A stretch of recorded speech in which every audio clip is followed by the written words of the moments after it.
Tignan mo. View. Tignan mo yung tiris nila, ano, hindi nagagamit. Useless nga ang tiris dito sa Bagyo. Dito tayo sa project natin.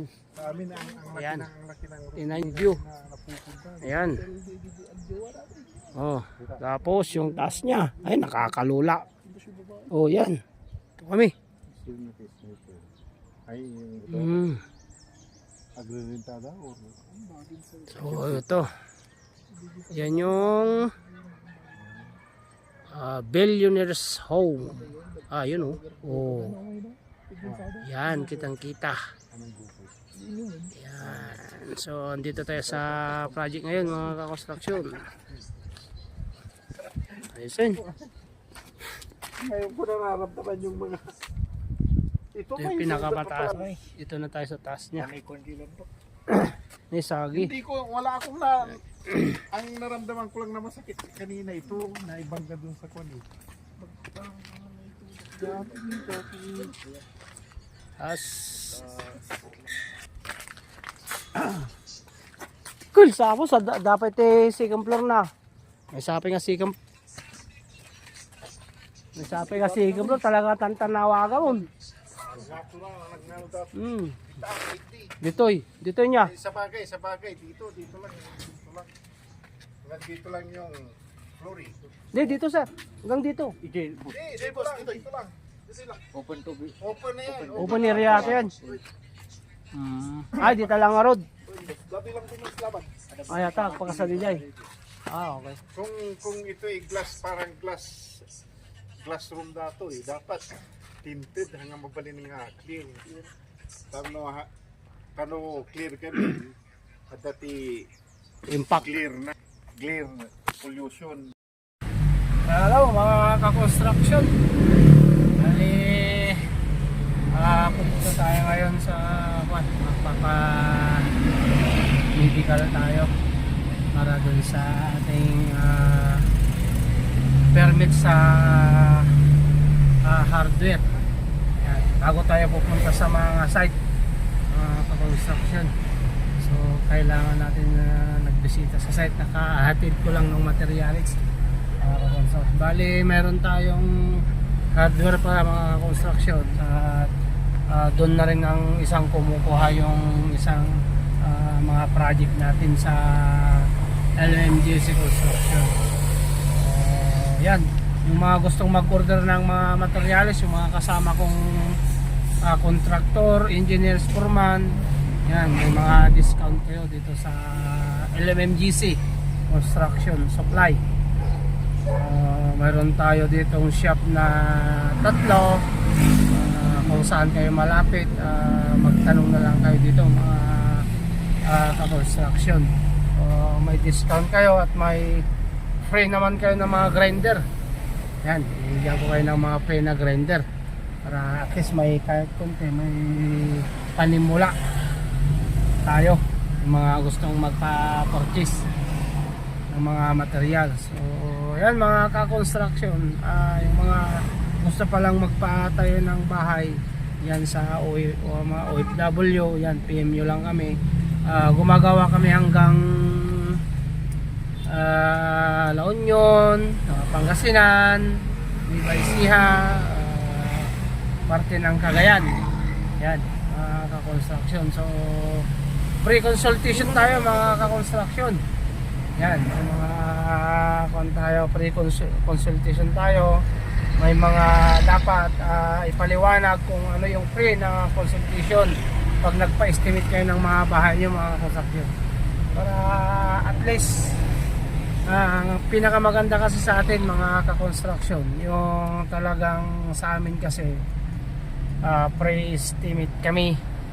Pero yung panigurado at saka yung mga engineer natin at saka architect, kasama natin sila at na 100% yung ili-layout natin na bahay nyo mga ka-construction ay bibigyan ko namin kayo ng bill of materials, kung ano yung papaliwanag namin yung kung ano ang dapat na unang gawin kung magpapatayo kayo ng bahay. Yan, kailangan po talaga dito sa Pilipinas mas sure kayo mga ka-construction, yung may building permit kayo. Yan. Pinaka-importante kasi yan, yung may building permit kayo. Sa huwag masyadong magpapatayo ng bahay kung wala kayong sariling engineer, architect o contractor, mga ka-construction, lalo na yung mga OFW. Kailangan talaga may basehan tayo at may plano tayo. Hindi po yung porke ka nagpatayo ka ng bahay, nandyan na yung si foreman na mapagkakataliwan mo. Kailangan pa rin, kahit na magaling si foreman, mga ka-construction, kailangan pa rin ng lisensyado siya o kaya legit siya na gumagawa. Yan, mga ka-construction. Siyempre, kagaya rin ng kagaya rin ng mga architect at saka engineer na nagbabayad din sila, magagaling sila, mga ka-construction. Siyempre, kailangan din na kumuha tayo para mas yung trabaho natin, yung kalidad ng trabaho natin, magaling na tayo, mayroon pa tayong permit, mayroon tayong abiso na gumawa sa mga construction, sa mga bahay na ayon sa batas sa ating Pilipinas, sa paggawa ng pagkuha ng mga business clearance, para alamin din natin yung magpapatayo na lang tayo na kahit na wala tayo yun. Siyempre bawal naman po yun. So kailangan lisensyado ka, kompleto ka sa dokumento para patas. Wala yung habul-habulan na magdidemandan, kaya nag-advance ka ngayon. Pag sinumulan mo na yung structural, ngayon hindi pa pinayagan ng building official yung ginawa mo kasi wala kang building permit. Ikaw naman si foreman, siyempre nagawa mo na yung dapat mong gawin.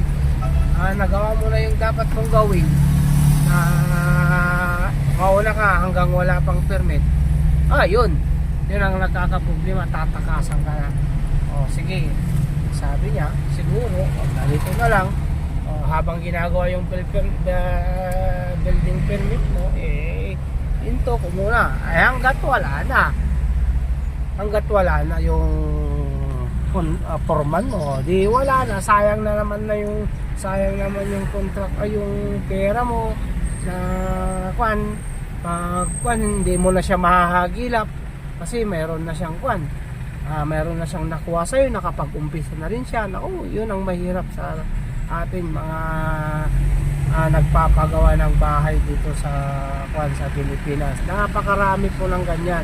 So ang payo ko lang po sa inyo, yung mga gustong magpagawa, mag-PM kayo, mag-pre-consultation tayo, at kung gusto nyo bumili, at kung natataasan naman kayo sa materials, mga ka-construction, bill of materials sa aming ginagawa, at mayroon naman kayong mga relatives o mayroon kayong pagkukunan ng mas mura, may sasakyan kayo, sige, normal lang naman yun, mga ka-construction, okay lang sa amin.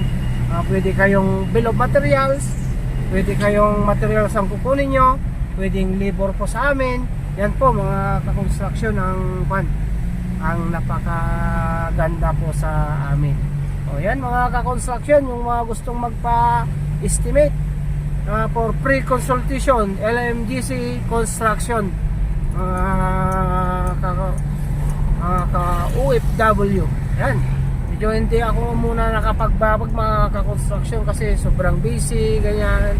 Hindi ko na i-monitor lahat ng mga nagagawang project, pero lahat ng mga project natin, mga OFW construction, is mayroon tayong